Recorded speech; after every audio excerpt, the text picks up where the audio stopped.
इस वीडियो को like, share और चैनल को सब्सक्राइब ज़रूर करें। सब्सक्राइब करने के बाद बेल आइकन को दबाना न भूलें, जिससे हमारे आने वाले सभी वीडियो की नोटिफिकेशन सबसे पहले आपके फोन पर आ सके। धन्यवाद। श्री गणेशाय नमः। श्री परमात्मने नमः। भगवान श्री हरि पुरुषोत्तम के चरणों में कोटि कोटि प्रणाम करता हूँ। प्यारे प्रभु प्रेमियों, आप सबके प्रति प्रणम्य भाव से नमित होता हूँ। पावन पुरुषोत्तम मास चल रहा है। आज मैं आपको 8वें दिन की पावन कथा श्रवण कराने के लिए आप सबके मध्य उपस्थित हुआ हूँ।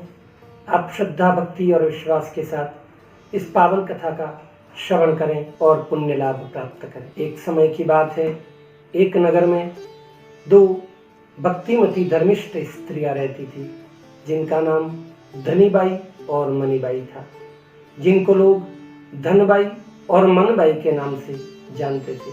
उस नगर पर राजा भोज का शासन था।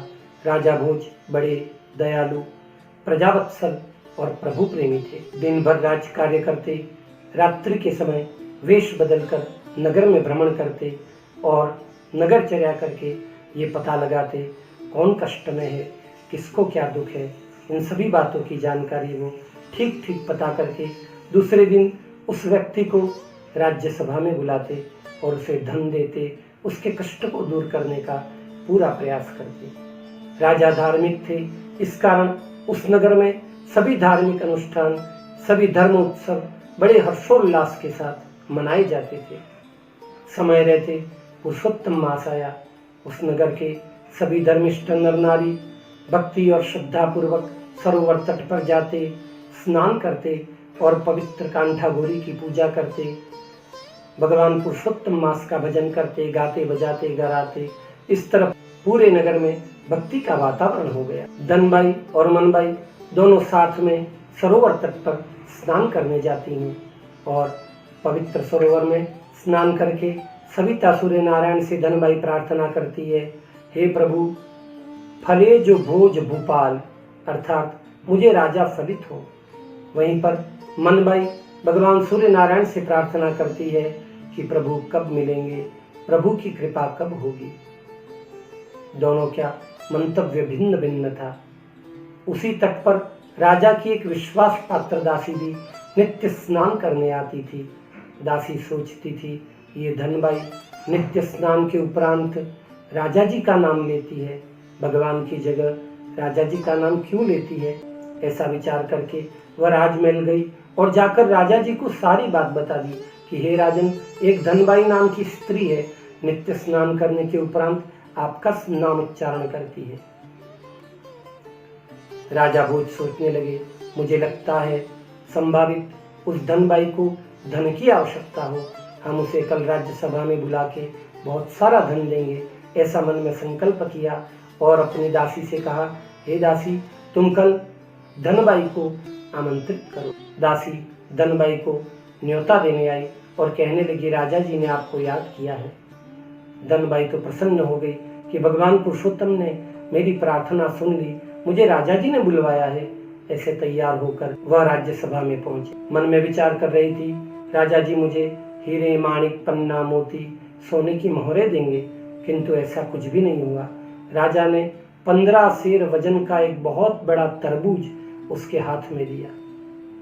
वह तो निराश हो गई और सोचती सोचती आई, मास पर्यंत पुरुषोत्तम भगवान का अनुष्ठान किया और मुझे निराशा हाथ लगी, ऐसा मन में सोच रही थी। रास्ते में एक फल वाली मिली। उसने सोचा, इतना बड़ा मैं तरबूज खाकर क्या करूंगी। उस तरबूज को उसने फल वाली को बेच दिया। फल वाली ने जो पैसे दिए लेकर अपने घर चली गई और निराश होकर, उदास होकर अपने काम में लग गई।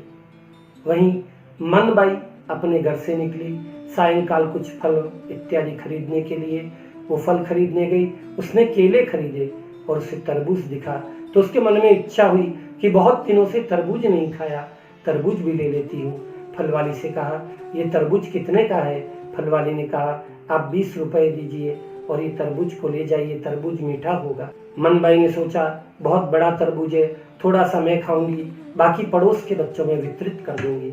ऐसा कहकर वो पैसे देकर उस तरबूज को खरीद लाई। घर आकर उस तरबूज को काटा तो देखा तरबूज में बीज की जगह सोने की मोहरें थी, और जब मनबाई ने मोहरें गिनी तो पूरी 125 मोहरें थी। अत्यंत प्रसन्न हो गई। सोचा भगवान पुरुषोत्तम ने मुझ पर कृपा की है, मैं उद्यापन करना चाहती हूँ, तो भगवान ने मेरी व्यवस्था कर दी। एक मोहर बाजार में बेच दी और उससे सारा सामान इकट्ठा किया। ब्राह्मणों को सुंदर मिष्ठान का भोज कराया। ब्राह्मण मनबाई का गुणगान करते हुए अच्छी दक्षिणा को प्राप्त करके अपने घर पहुंचे। जब इस बात की पूरी जानकारी धनबाई को लगी तो धनबाई ने सोचा मैं अभागी हूँ, मैंने ईश्वर की जगह राजा से फल चाहा। अपनी आत्मग्लानि और अपनी बात किसी को न बताते हुए वह मन में सोचने लगी, अब मैं जब भी पुरुषोत्तम मास आएगा पूरी श्रद्धा और निष्ठा के साथ भगवान पुरुषोत्तम का ही ध्यान धारण करूंगी। और ऐसा कहकर वह अपने भक्ति में लग गई। धीरे धीरे फिर पुरुषोत्तम मास का समय आया 3 वर्ष उपरांत, और उसने भक्ति भाव से भगवान पुरुषोत्तम का भजन किया। उसके सभी दुख दारिद्र मिट गए और वो सदेह भगवान के धाम चली गई। बोलो पुरुषोत्तम भगवान की जय। प्यारे प्रभु प्रेमियों, भगवान में श्रद्धा रखने से, भगवान के प्रति थोड़ा सा भी भाव रखने से भगवान समस्त मनोकामनाओं को पूर्ण कर देते हैं।